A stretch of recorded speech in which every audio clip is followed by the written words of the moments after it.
Arbangon no agriin, apa nagbuguti ti kamoten, mangisaang sa agiwayway itinwangan.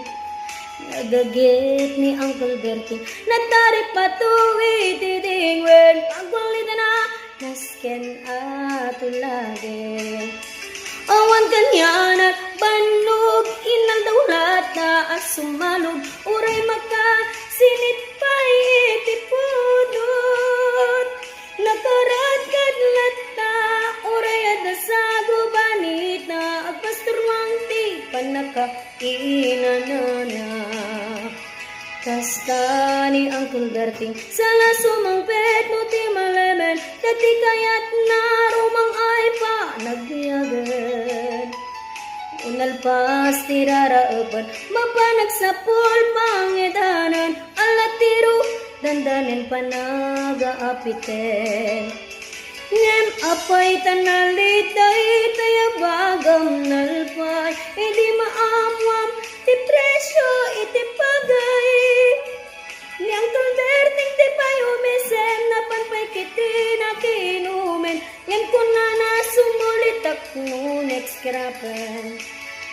Sumaron mo apa nagtatalo, raep ken si kakit ni maton, doble pa di presyo ti abono. Awanen pa'y danong regasyon, di gasolina iti padano, ni Uncle Berting nang isalda taltano.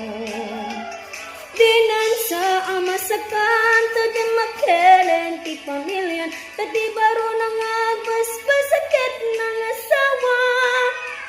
Nagragsak ti pagkasar na, balsa dito'y balsa dita, yan nalako nanti may sangang ektarya. Kasta ni Uncle Berting, sala sumangpet mo ti malaman, ang yan rigat, ginalamat dan romang ayan. Ada apo ko ni Uncle Berting, isupayan agpagpagatasen, ang latiro maglawang lumakayan. At may sa amalem, nakita ni Uncle Berting, nakatugaw, agtukape nakamulengleng.